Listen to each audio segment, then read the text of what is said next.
ancaman bagi mereka yang menyakiti orang-orang soleh, orang-orang baik, orang-orang yang dekat kepada Allah, menyakiti orang yang lemah, menyakiti orang-orang miskin. Idza is-salihina, menyakiti orang-orang yang soleh, baik dengan perkataannya maupun tindakannya. Desi gak pernah ngatain ulama, gak pernah caci maki ulama, gak pernah fitnah ulama, cuma nangkepin ulama. Termasuk idza is-salihin. Ada gak yang begitu? Di sono negeri Konoha, bukan di sini. Hati-hati menyakiti dengan tudingan-tudingan, menyakiti dengan fitnahan-fitnahan, statement orang-orang soleh, orang-orang yang baik, orang-orang yang sebenarnya dekat kepada Allah. Itu kalau sampai tersentuh kepada hati mereka, lalu di keheningan malam mengangkat kedua tangannya berdoa kepada Allah, gawat urusan kita. Maka saya sedih banget, sedih dengan keadaan sekarang ini. Banyak orang yang mencaci maki habaib, banyak orang yang merendah-rendahkan para habib, meragukan bahwa mereka adalah keturunan Rasulullah Sallallahu Alaihi Wasallam. Kalau memang mereka meragukan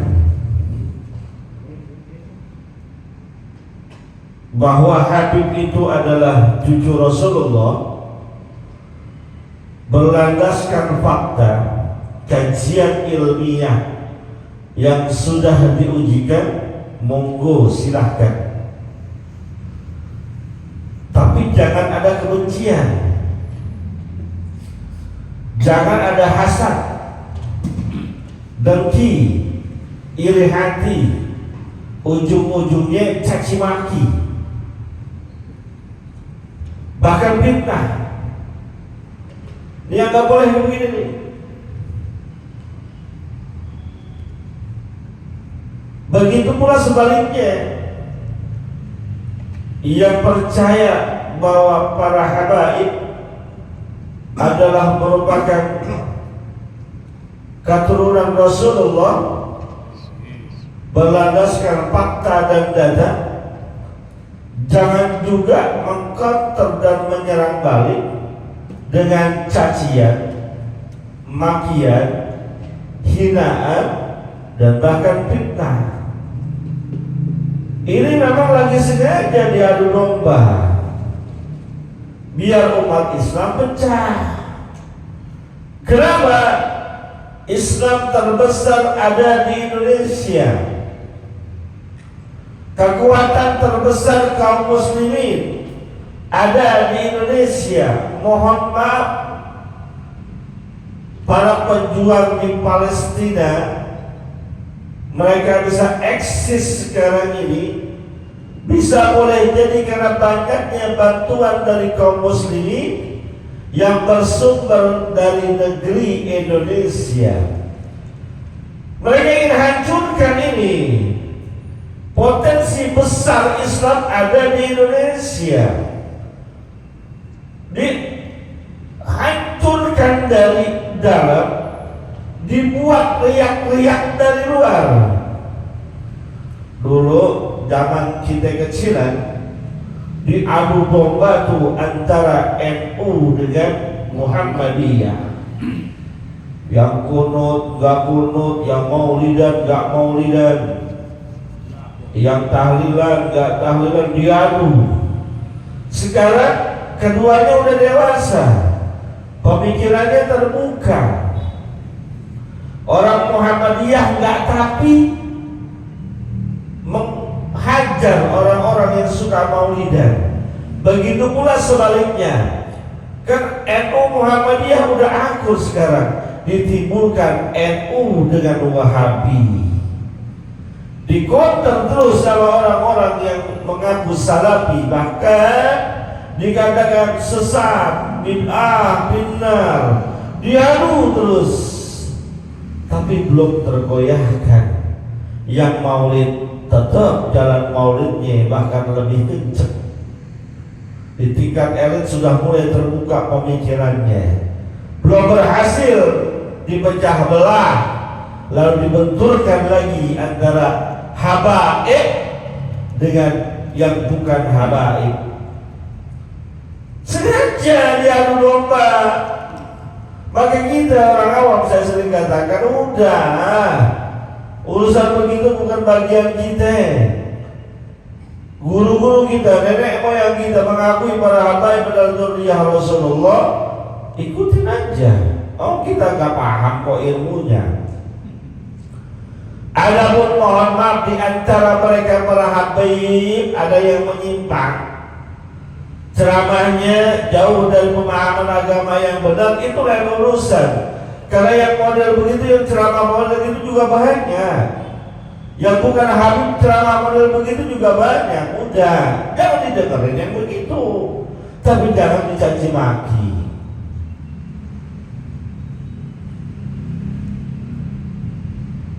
Lagi nih, saya katakan lagi nih, awas, kita jangan terjebak dengan pengkotak-kotakan partai ormas. Jangan.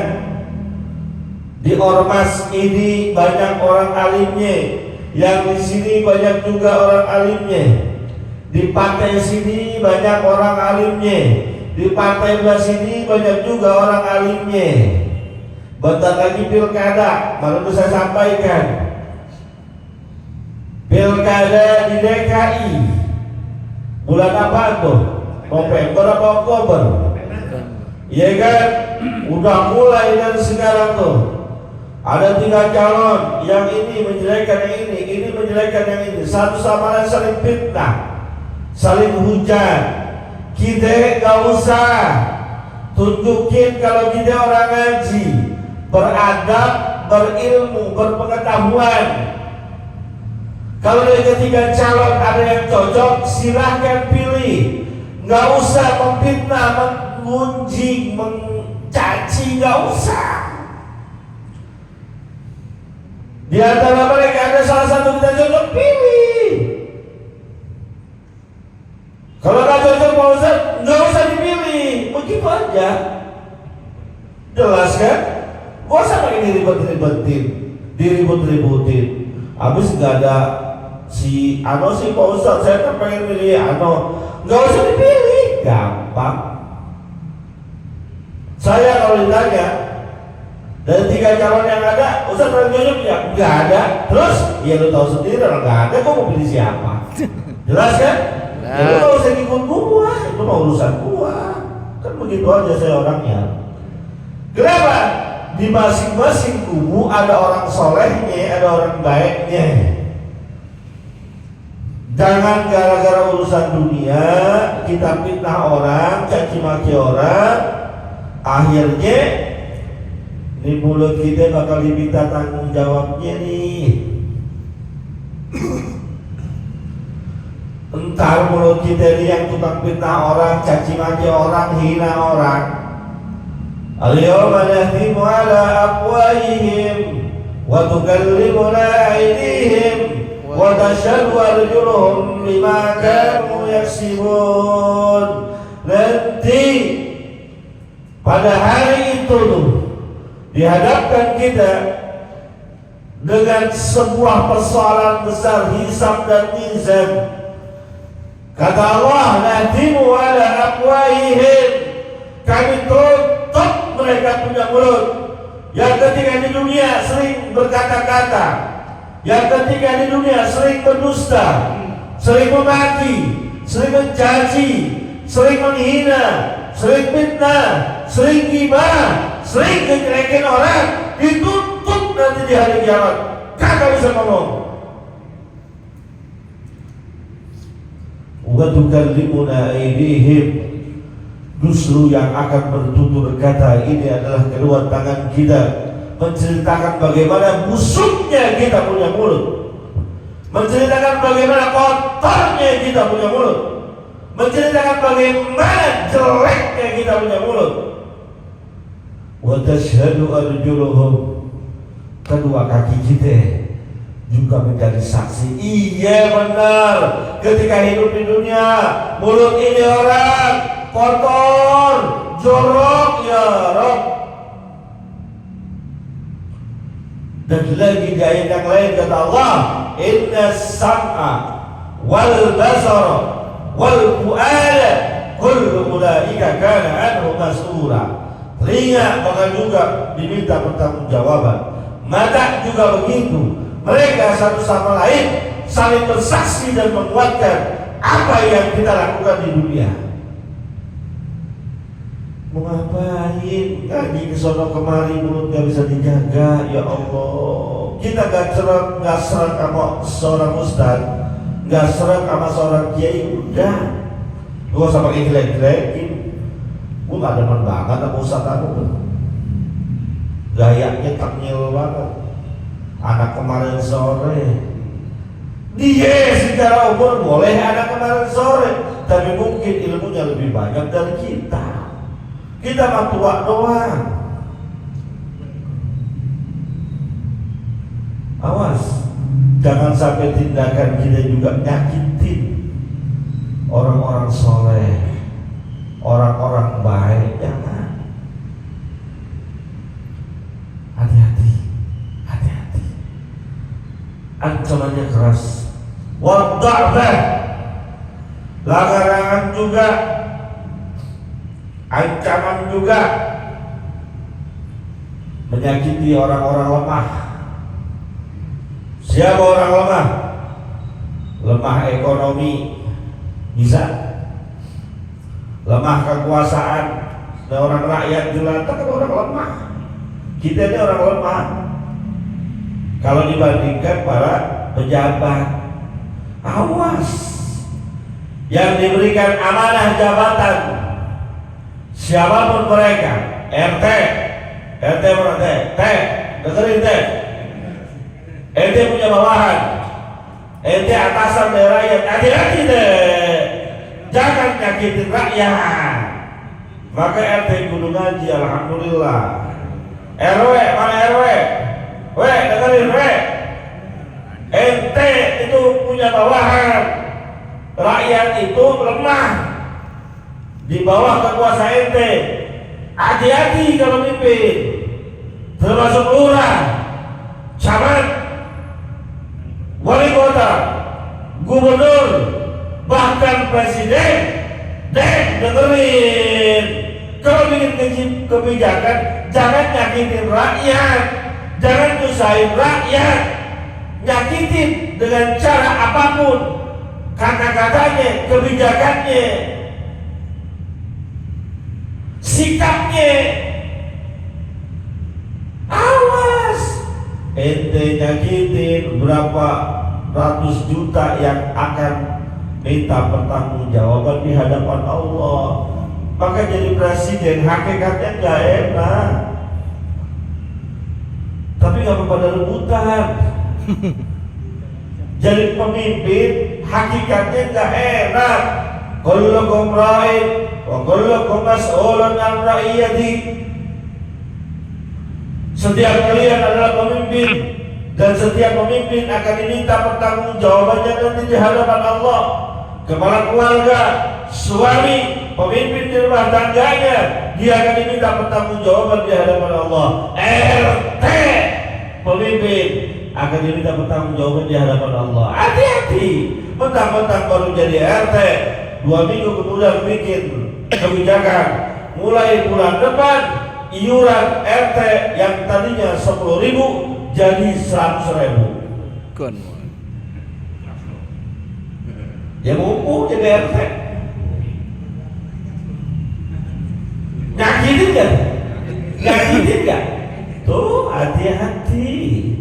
Tuh orang-orang lemah kalau udah berdoa kepada Allah, ya Allah, tuh RT belagu banget, sombong banget ya Allah. Dia bikin kebijakan pajak dinaikin, dia bikin kebijakan segala macam dinaikin, bikin susah hidupnya ya Allah, bikin gak berkah hidupnya ya Allah. Hati-hati. Termasuk presiden.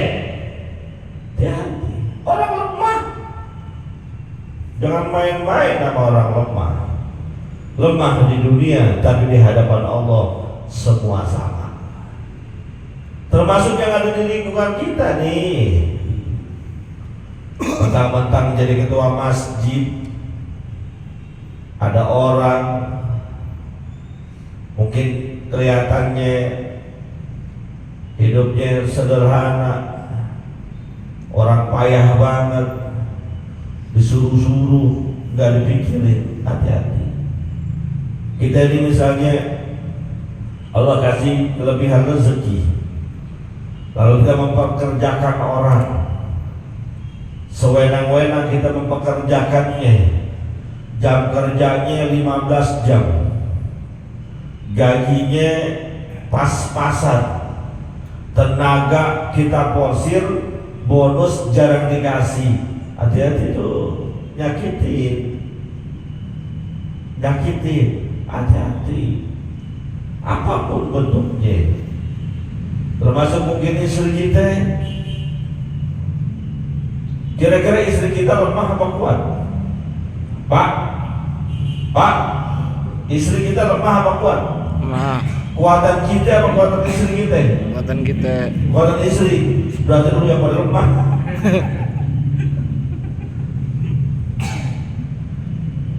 Istri kita misalnya dia gak kerja, yang kerja kita doang. Berarti yang kuat dari segi ekonominya kan kita. Berarti istri kita yang lemah dalam sisi ekonomi, awas jangan disakitin. Bang, kenapa sih pulang malam mulu? Ya biasa, lembur,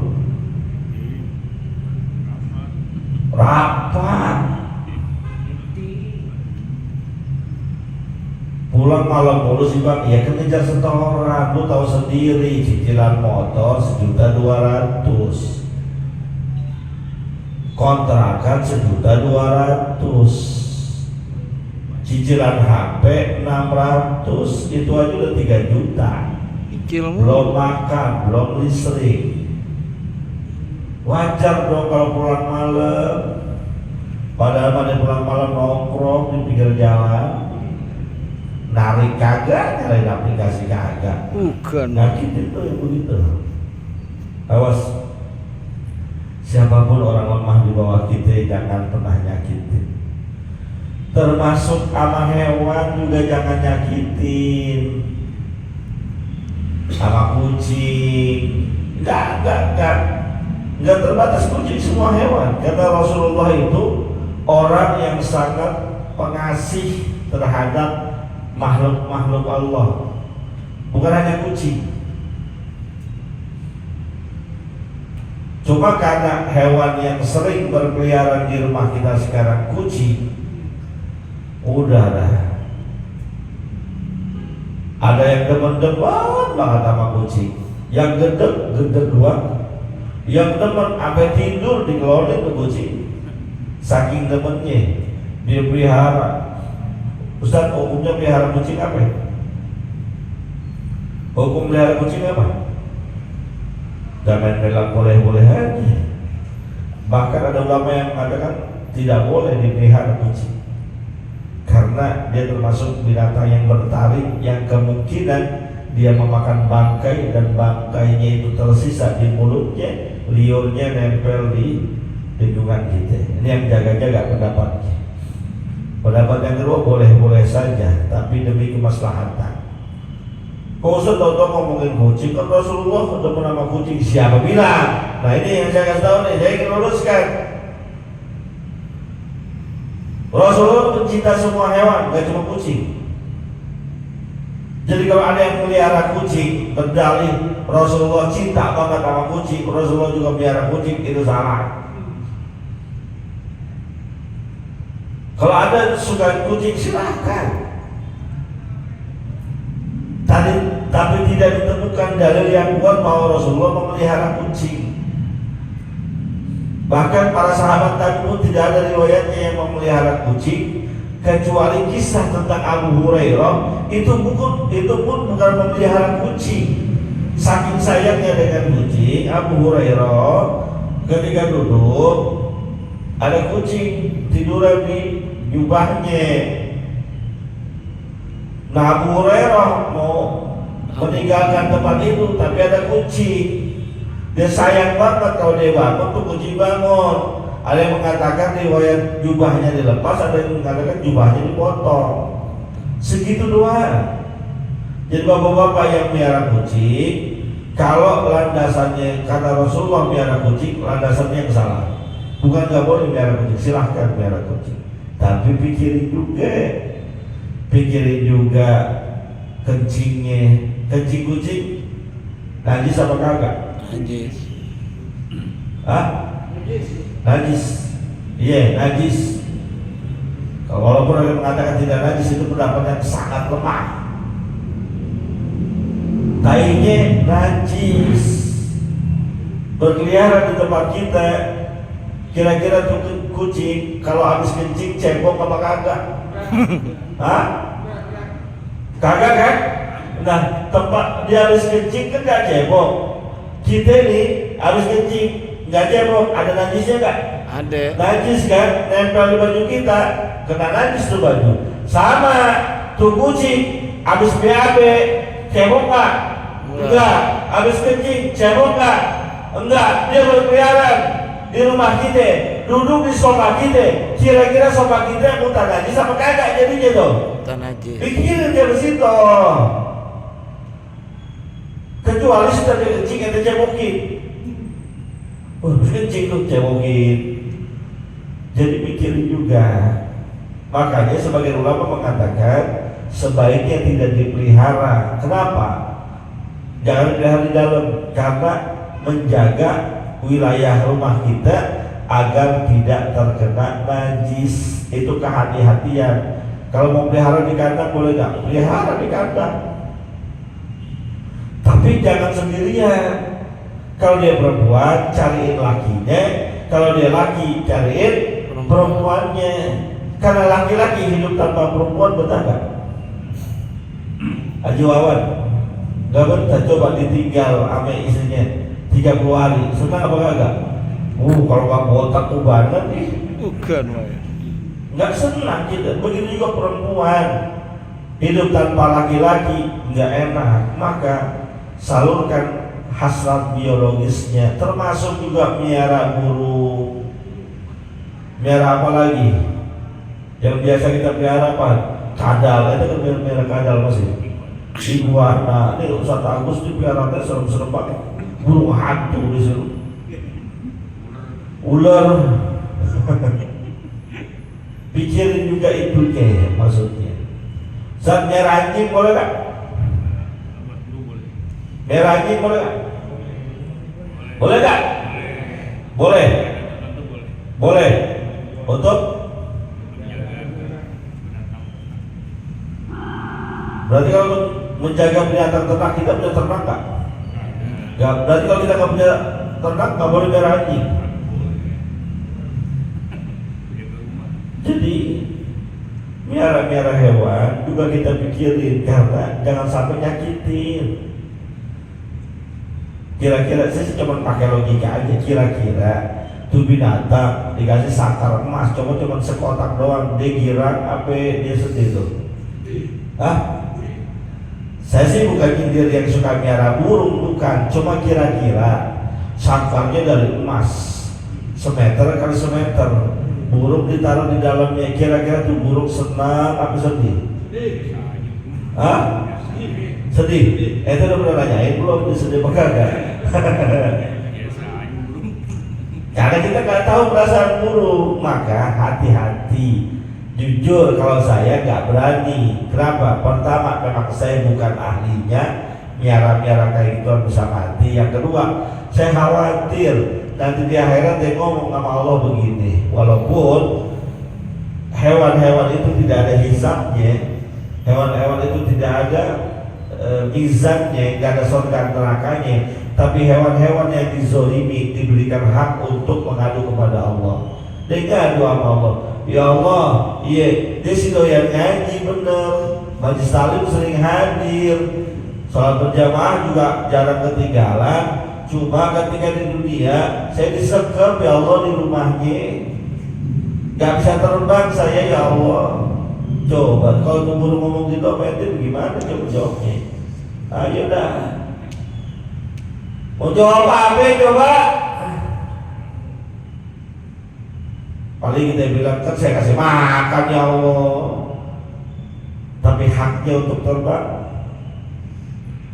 Bagaimana ada sebuah kisah, kalau kita terusin ketemu pembahasannya, ada sahabat Nabi bernama Abdullah bin Umar radhiyallahu taala anhu. Ketika sedang jalan, tiba-tiba ada anak kecil yang lagi mainin burung, dilempar, tarik, pakai benang, dilempar itu ditarik. Akhirnya oleh Abdullah bin Umar dibilangin gak boleh kayak gitu karena nyakitin. Entah dibujuk bagaimana, akhirnya burungnya dilepas. Kan mirip-mirip tuh ya, mirip-mirip tuh. Maka ya bukan berarti yang piara burung suruh dijual-jualin, jangan. Dan terserah ente aja mah, siap-siap aja kalau ada minta tuh burung nuntut di hadapan Allah, ya siap-siap aja jawabnya. Saya cuma bilang begitu doang. Kalau gitu saya jual, ya jual dah, gak apa-apa. Saya lepas. Apa sakar-sakarnya murai 2 juta kalau yang udah lumayan, yang cakepan lagi 3,5 juta, yang belum jadi 1,5 juta, yang baru anakan 1 juta tuh murai. Katanya saya juga nggak melihara burung. Ada termasuk yang lemah itu, termasuk yang lemah. Hati-hati. Kucing peliharaan di rumah kita, terus kita gedek bakar apa tuh kucing, kita tendang, kita injak, kita siram air panas, nggak boleh juga. Lemah dia, nggak boleh kita sakiti. Entah dia nuntut kepada Allah. Hatta termasuk kepada binatang yang boleh dibunuh pun kita nggak boleh nyiksa. Di antara binatang yang boleh dibunuh itu tikus. Di rumah banyak tikus gak Pak? Ada. Di rumah bapak-bapak banyak tikus gak? Didiemin apa dipikatin? Katin. Dilanjutin. Kita pakai oleh kadang-kadang, pakai jebakan tikus. Tuh kalau pakai oleh kan nempel tuh, ya kita udah lihat. Mati buru-buru Pak, jangan biarin biar rasa, emang enak nempel. Nyiksa tuh, getok palanya, cetek. Mati, selesai, tutup buang.